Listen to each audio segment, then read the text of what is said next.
मनीषा किसान रामशरण की बेटी थी। वो भोलापुर गांव में सरकारी स्कूल में पढ़ती थी। मनीषा के पिताजी रामशरण का अपना छोटा सा खेत था, जिसमें वो खेती करते और अपना अनाज साहूकार को बेचते थे। 11 साल की मनीषा अपने माता पिता के साथ खेती में उनकी मदद भी करती थी। तीनों की मेहनत के कारण उनके खेतों के अनाज काफी अच्छे होते थे। रामशरण का खेत तो काफी उपजाऊ है।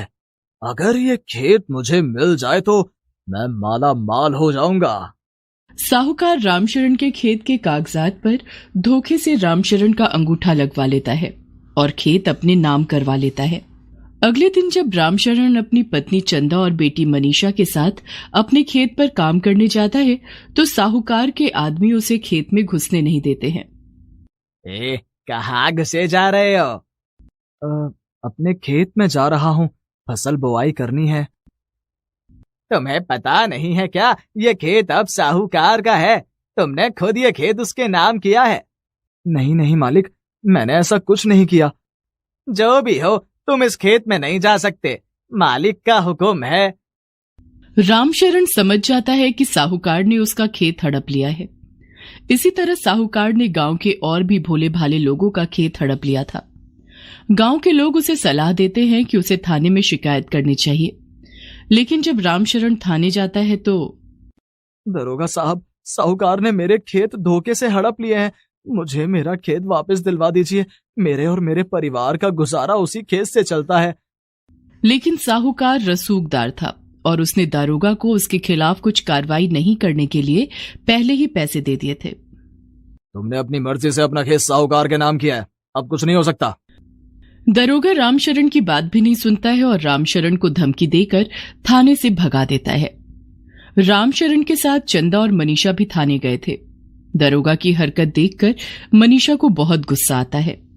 तीनों घर आ जाते हैं। तू खेत वापस कैसे लेगी बेटी? साहूकार बहुत रसूखदार है, हमारा उससे कोई मुकाबला नहीं है। पिताजी, जैसे दरोगा ने हमें हमारा खेत वापस नहीं दिलवाया, उसी तरह मैं भी दरोगा बनकर अपना खेत वापस लूंगी। मैं खूब पढ़ूंगी और पुलिस इंस्पेक्टर बनूंगी और गरीबों की मदद करूंगी। ठीक है मेरी बच्ची, तू खूब पढ़ना। रामशरण और चंदा घर चलाने के लिए दूसरे के खेतों में मेहनत मजदूरी करने लगते हैं और मनीषा खूब मन लगाकर पढ़ने लगी। उस दिन से मनीषा दिन रात मेहनत करने लगी। उसकी मेहनत और लगन देखकर रामशरण और चंदा बहुत खुश हो जाते हैं और उसे पढ़ाई के अलावा कभी कोई दूसरा काम करने के लिए नहीं कहते थे। फिर भी स्कूल से आने के बाद मनीषा अपने माता पिता की मदद करने खेतों में जाया करती थी। बेटी, तू घर जाकर पढ़ाई कर, तुझे खेतों में काम करने की जरूरत नहीं है। माँ, मैं काम में आपका और पिताजी का हाथ बटाऊंगी तो हमें ज्यादा पैसे मिलेंगे। वो पैसे मेरी पढ़ाई में काम आएंगे। चंदा, हमारी बेटी बहुत समझदार हो गई है। जो वो करना चाहती है उसे करने दो। चंदा अपने दोनों हाथों से मनीषा की बलाएं लेती है। मेरी बेटी को किसी की नजर ना लगे। खेत में माता पिता का हाथ बटाने के बाद मनीषा घर जाकर पढ़ाई करने लग जाती है। मनीषा पढ़ाई में इतना डूब जाती कि उसे खाने पीने की भी सुध नहीं रहती।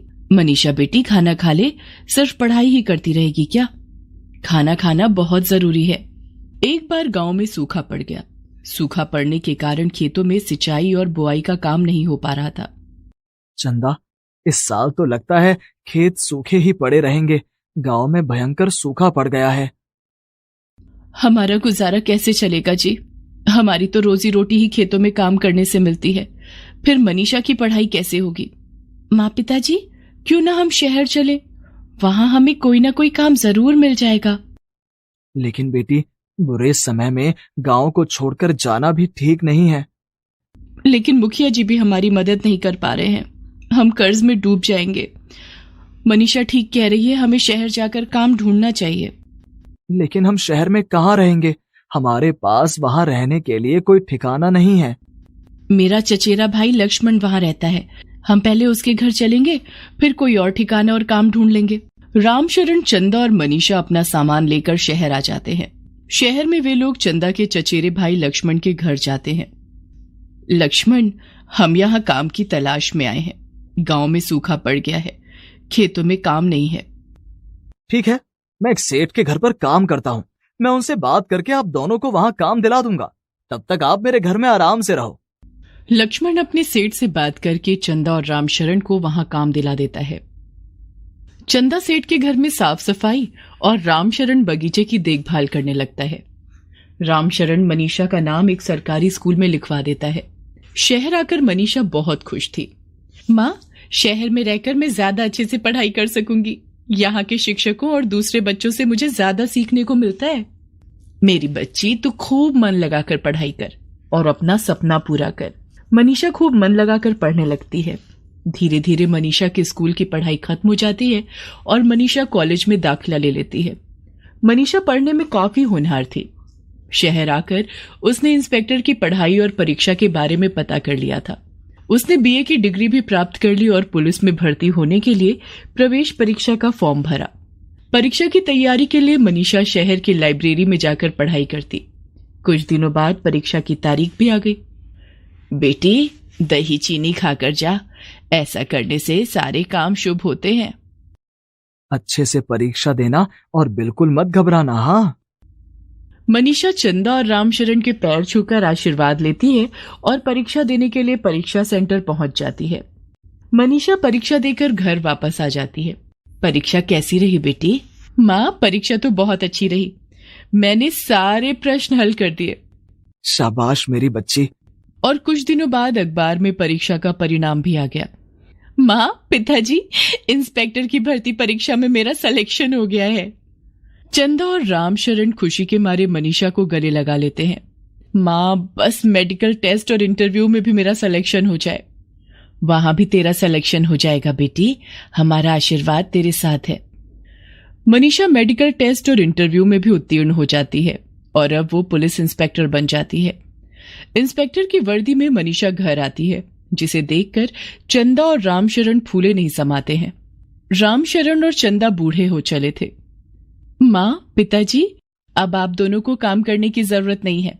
हम अपने गांव चलेंगे और साहूकार से अपनी जमीन वापस लेंगे और उस जमीन पर हम अपने मजदूर रखकर खेती करवाएंगे।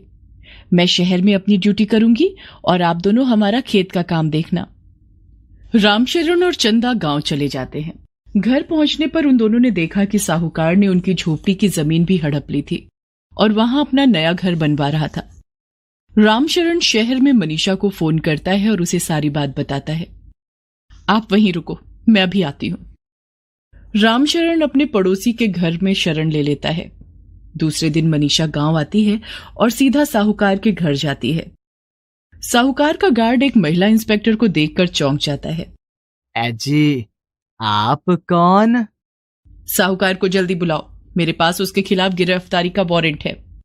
गार्ड साहूकार को बुलाकर लाता है। कौन है आप? मुझे भूल गए? मैं रामशरण और चंदा की बेटी मनीषा हूं, जिसका खेत और घर तूने हड़प ली। अब चल थाने। मनीषा साहूकार के हाथ में हथकड़ी लगाकर उसे घसीटते हुए गाड़ी में बैठाती है और उसे थाने ले जाती है। मुझे छोड़ दो, मैं तुम्हारा खेत और जमीन दोनों वापस कर दूंगा। वापस तो तुझे करने ही पड़ेंगे, लेकिन गांव के दूसरे लोगों के खेत और जमीन जो तूने हड़पी है वो सब वापस करने पड़ेंगे, नहीं तो धोखाधड़ी और जालसाजी के केस में तू जेल जाएगा। साहूकार हाथ जोड़कर बोलता है। मैं सबका खेत और जमीन वापस कर दूंगा, मुझे जाने दो।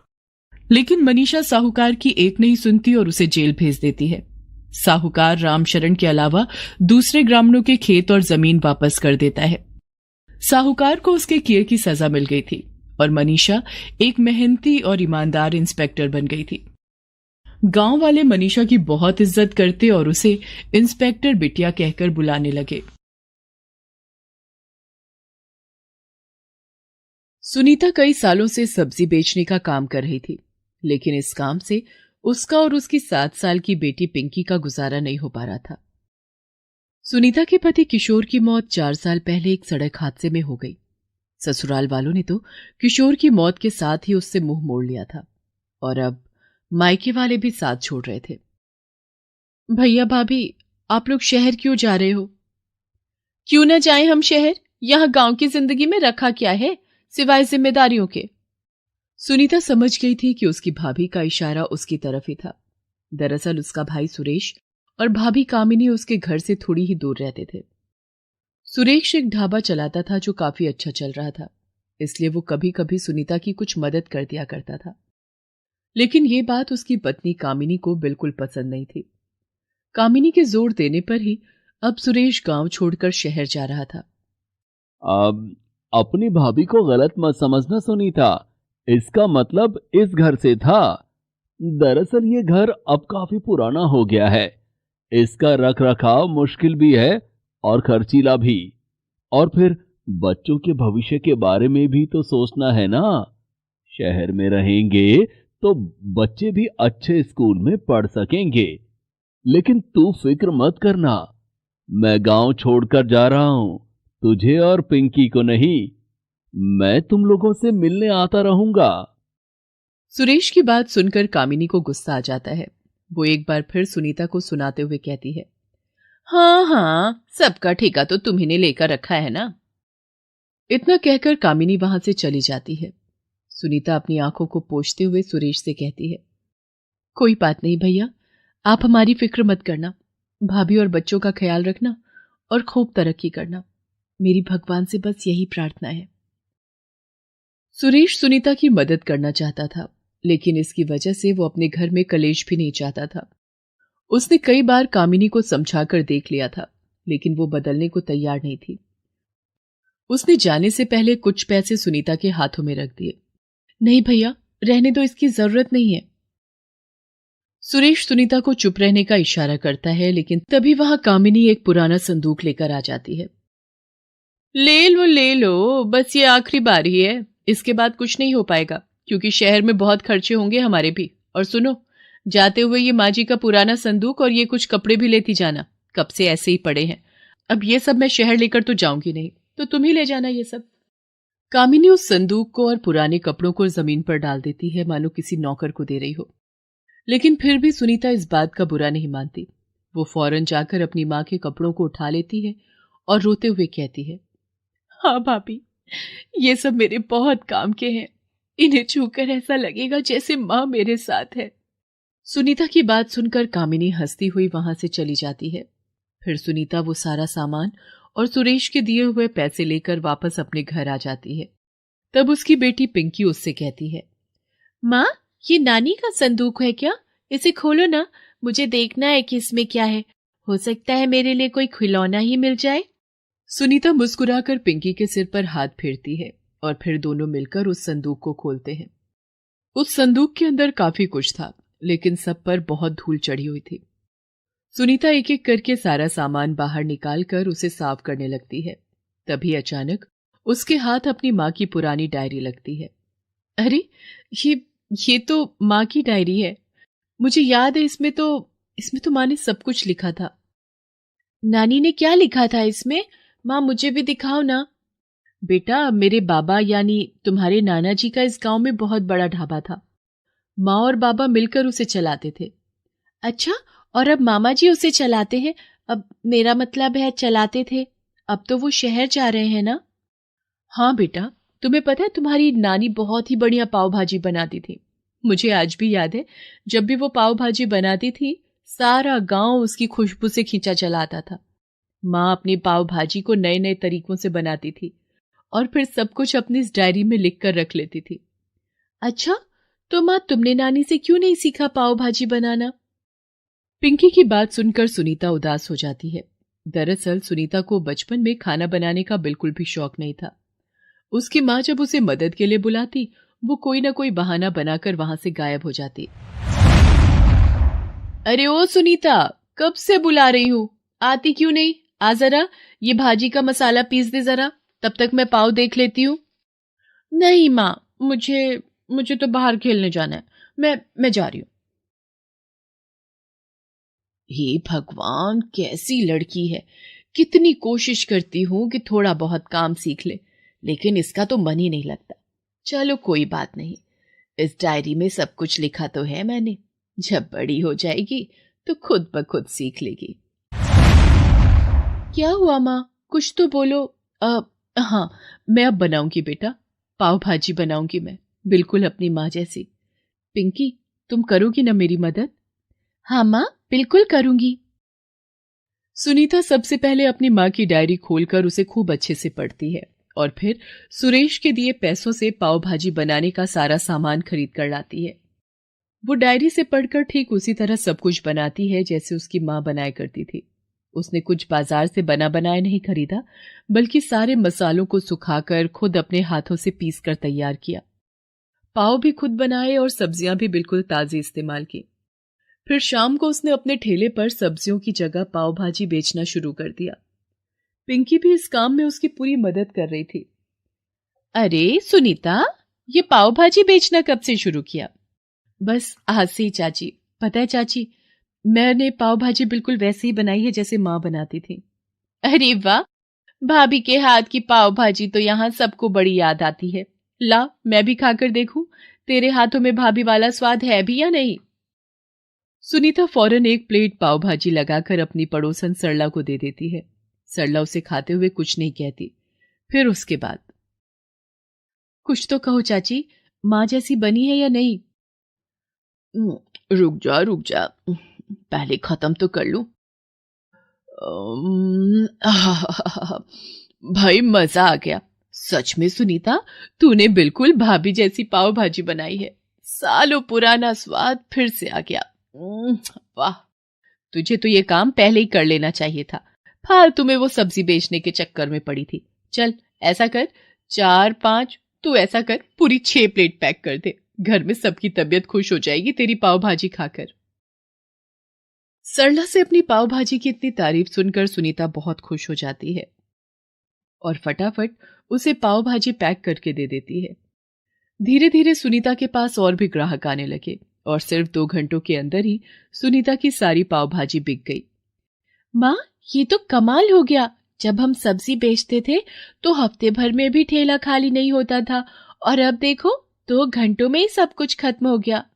हाँ पिंकी, ये सब मेरी माँ का कमाल है। चलो अंदर चलते हैं और कल के लिए तैयारियां करते हैं। सुनीता और पिंकी मिलकर पाव भाजी बनाने लगे और धीरे धीरे सारा गांव उनका ग्राहक बन गया। शाम होते ही उसके ठेले पर भीड़ लगनी शुरू हो जाती है और कुछ ही घंटों में सब कुछ बिक जाता था। ऐसे ही कुछ साल बीत गए। अब सुनीता को किसी बात की चिंता नहीं थी। सुनीता के ठेले की जगह अब गांव में एक बड़ी पाव भाजी की दुकान थी, जैसे कभी उसके माता पिता की हुआ करती थी। इतना सब होने के बाद भी सुनीता ने मेहनत करना नहीं छोड़ा, बल्कि अब वो वक्त के साथ अपनी पाव भाजी में कई बदलाव भी करने लगी थी, जिन्हें भी लोग खूब पसंद कर रहे थे। अरे वाह आंटी, आपकी भाजी में तो बिल्कुल पिज्जा जैसा स्वाद आ रहा है। ऐसा कैसे किया आपने? मैंने अपनी भाजी में चीज भी डाला है। पिछली बार तुमने कहा था ना कि तुम्हें और तुम्हारे दोस्तों को पिज्जा बहुत पसंद है, बस इसीलिए। अरे वाह आंटी, मैं अभी जाके अपने सारे दोस्तों को बुला कर लाता हूँ। वो सब भी आपकी पाव भाजी खाकर बहुत खुश हो जाएंगे। इसी तरह सुनीता दिन दूनी रात चौगुनी तरक्की करने लगी। यहाँ तक कि अब तो उसका इतना नाम हो गया था कि उसे शहर की पार्टियों के लिए भी ऑर्डर मिलने लगे थे। हाँ ये ठीक है, तुम ऐसा करो, जाकर सारी सब्जियां उठा लाओ, तब तक मैं भाजी बनाना शुरू करती हूँ। अरे भाभी, आप कहाँ परेशान होगी, हम सब मिलकर कर लेंगे सब कुछ। आप आराम कीजिए। नहीं बिरजू भैया, बनाऊंगी तो मैं खुद ही, जैसे हमेशा मेरी माँ बनाती थी। आप मेरी मदद कर रहे हैं, यही काफी है। सुनीता शहर में हो रही एक बड़ी पार्टी के लिए पाव भाजी बना रही थी। उस पार्टी में सुरेश और कामिनी भी आए हुए थे। सुरेश ने जैसे ही सुनीता के हाथों की बनी पाव भाजी चखी तो वो उस स्वाद को तुरंत पहचान गया। राकेश, ये पाव भाजी किसने बनाई है? मुझे अभी मिलना है उससे। अरे बड़ी मशहूर कैटरर है, पास के ही गांव में रहती है, लेकिन फिर भी उसके ऑर्डर की बुकिंग बड़ी मुश्किल से मिलती है। अच्छा, फिर तो बंटी के बर्थडे के लिए अभी से इस कैटरर को बुक कर लेते हैं। जल्दी चलिए जी। सुरेश का दोस्त उसे और कामिनी को लेकर सुनीता के पास जाता है। वहां सुनीता को पाव भाजी बनाते देखकर सुरेश और कामिनी दोनों चौंक जाते हैं। सुनीता, मेरी बहन, तभी मैं सोचूं कि माँ के हाथों का स्वाद यहाँ किसके हाथों में आ गया। मुझे माफ कर दे मेरी बहन, मैं तुझे वहां गांव में बेसहारा छोड़कर आ गया। सच में बहुत बड़ी गलती हो गई मुझसे। माँ मुझे कभी माफ नहीं करेंगी। नहीं भैया, अगर मैं अकेली नहीं पढ़ती तो माँ का साथ मुझे कैसे मिलता। ये देखिए, ये माँ की डायरी है, मुझे माँ के संदूक से मिली। इसी के सहारे मैंने ये काम शुरू किया। सुरेश के साथ साथ कामिनी भी शर्मिंदा थी। दूसरी तरफ सुनीता आत्मविश्वास से भरी हुई थी, क्योंकि अब वो गांव की बेसहारा गरीब सुनीता नहीं थी, बल्कि मशहूर केटर्स की मालकिन सुनीता मैडम बन गई थी। Please subscribe this channel.